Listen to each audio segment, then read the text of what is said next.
ഇത് ഒരു പഴയ കഥയാണ്. തലമുറ തലമുറയായി കൈമാറി വന്ന ഒരു പഴങ്കഥ. ഇതിലെ കഥാകാരൻ ഞാനല്ല. തിരക്കിട്ട ജീവിതത്തിലേക്ക് ഊളിയിട്ട് മുങ്ങുന്ന, വന്ന വഴി മറക്കുന്ന, ആർദ്രത നഷ്ടപ്പെട്ട നമ്മളിൽ ആരൊക്കെയോ ആണ്. പ്രകൃതിയിൽ ഒന്നിനും കടമില്ല. നമ്മുടെ പ്രവൃത്തികളുടെ ഫലം തലമുറകളിലൂടെ നമ്മൾ തന്നെ അനുഭവിക്കണം. അതിൽ ജാതിയില്ല, മതമില്ല, മനുഷ്യബന്ധങ്ങളില്ല. പുതുതലമുറയുടെ സംഗീതം. അതിലെവിടെയോ ചവിട്ടിയരയ്ക്കപ്പെട്ട മാതാപിതാക്കളുടെ രക്തത്തിന് ഗന്ധമുണ്ട്. മക്കളുടെ സിരകളിൽ നുരഞ്ഞു പൊങ്ങുന്ന ഉന്മാദം. കാലം അവർക്കായി കരുതി വച്ചിരിക്കുന്ന മാനസികാർബുദത്തിൻ്റെ അപലക്ഷണം മാത്രമാണ്.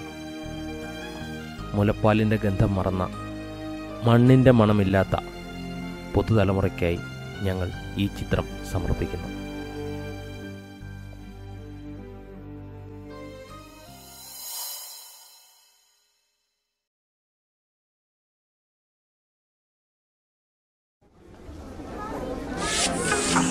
Thank you guys. Appreciating all your hard work for my company this year. Please enjoy the party. Cheers. Cheers. ഇത് Roy Mathews, RM group of കമ്പനീസിൻ്റെ ചെയർമാൻ. ലോകം മുഴുവൻ പടർന്നു പന്തലിച്ച ബിസിനസ് സാമ്രാജ്യത്തിൻ്റെ അധിപൻ. ഇത് സാം ജോർജ്, റോയ് മാത്യൂസിൻ്റെ മാനേജർ. ഇനി ചന്തു. ദാ ഈ മാറിയിരുന്ന് ഒറ്റയ്ക്ക് ചെസ് കളിക്കുന്ന പൂച്ചക്കണ്ണുള്ള ഈ 7 വയസ്സുകാരൻ. ഈ കണ്ട ബിസിനസ് സാമ്രാജ്യങ്ങളുടെ ഒക്കെ നാളത്തെ അവകാശി. ഇനി ഒരാൾ കൂടിയുണ്ട്.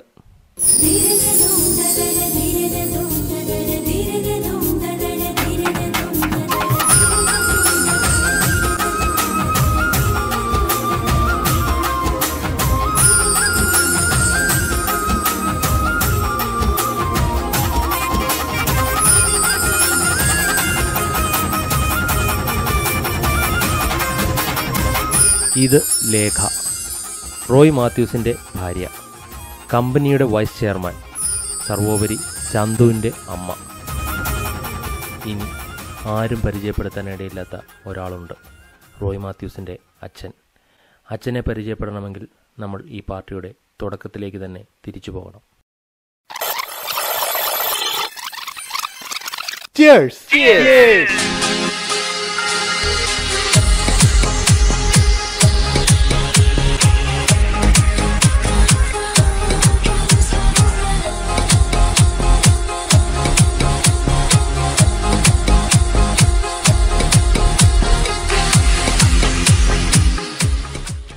എക്സ്ക്യൂസ് മീ, ചന്തു അവിടെ? അവൻ അപ്പുറത്തെ മുറിയിൽ എവിടെയോ ഉണ്ടായിരുന്നു. അവനവിടെ എന്നെ അടുത്തോണ്ടിരിക്കുക. ഞാനൊന്ന് പോയി നോക്കട്ടെ.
Chandu,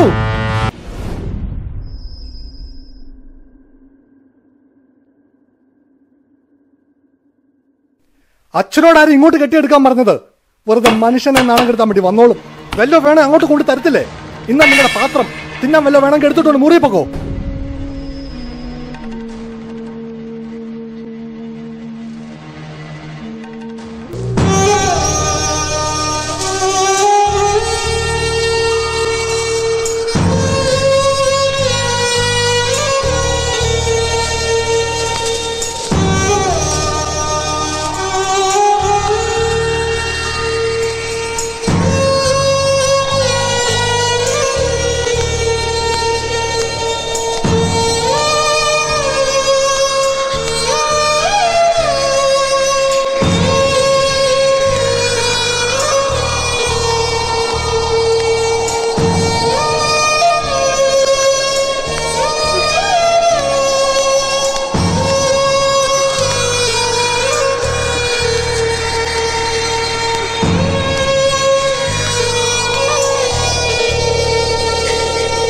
Come on, guys.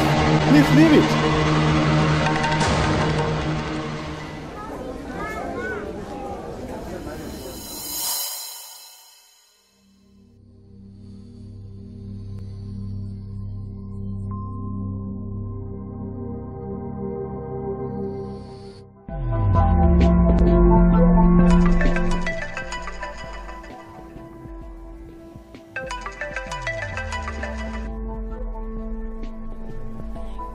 Hello റോയിച്ച, അച്ഛനെ കാണുന്നില്ല.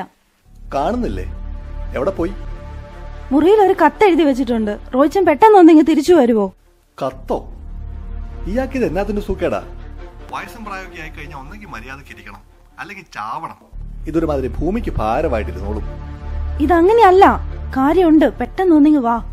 ശരി, ഞാൻ നോക്കട്ടെ. എന്നാ സാറേ പ്രശ്നം?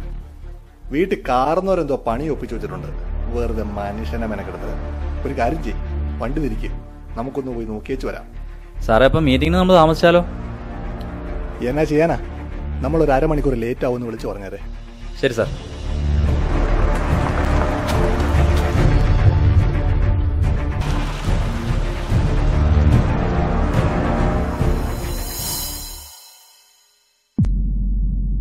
പ്രിയപ്പെട്ട മോന്, അച്ഛൻ പോകുന്നു.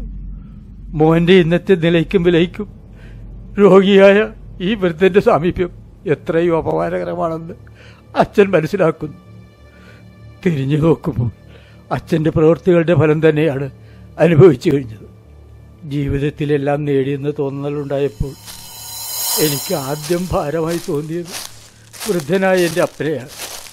വയോവൃദ്ധനായ എൻ്റെ അപ്പനെ കാട്ടിൽ കൊണ്ട് ഉപേക്ഷിക്കാൻ തീരുമാനിച്ചപ്പോൾ നിനക്കന്ന് 7 വയസ്സ്. അപ്പനെ ഞാൻ തലകീഴായി തൂക്കിയിട്ട് നടക്കുമ്പോൾ ഒപ്പമുണ്ടായിരുന്ന നിന്റെ കണ്ണുകളിലെ അമ്പരപ്പ് ഞാനിപ്പോഴും ഓർക്കുന്നു.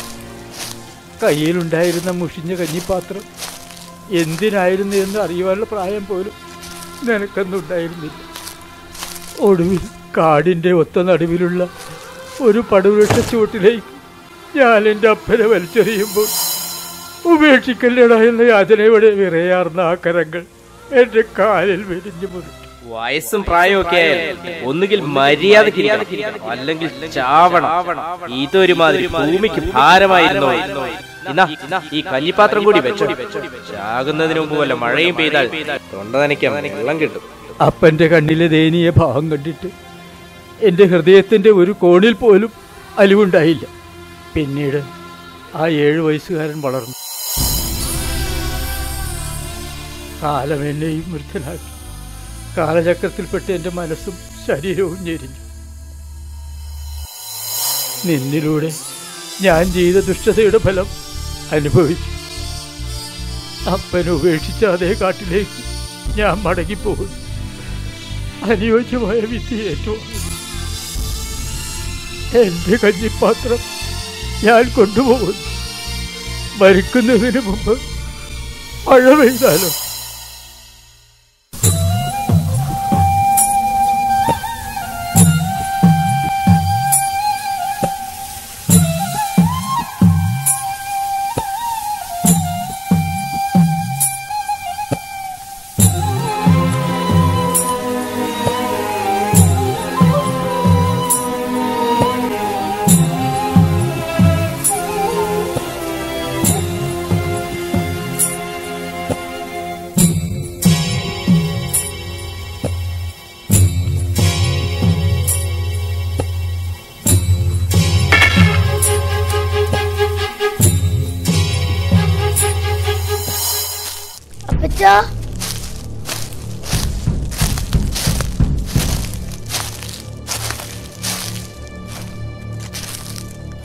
അപ്പച്ചാ,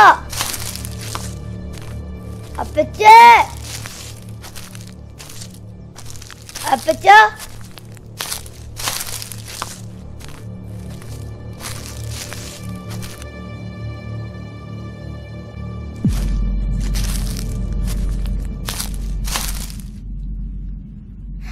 അപ്പച്ചാ, അപ്പച്ചാ, എനക്ക് അപ്പച്ചാ, അപ്പച്ചാ, എനക്ക് അപ്പച്ച എന്ത് പറ്റി?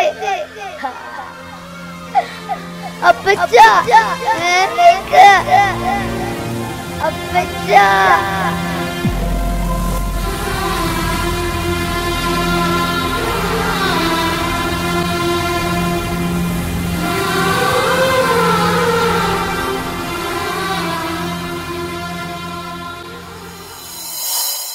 അങ്ങനെ അനുയോജ്യമായ വിധി അയാൾ ഏറ്റുവാങ്ങി.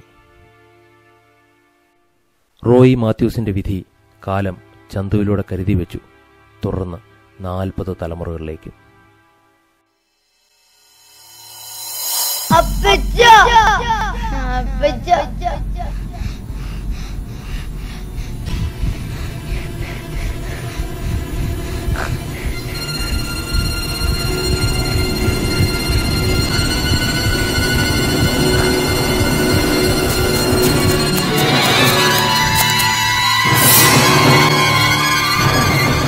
ചന്തു,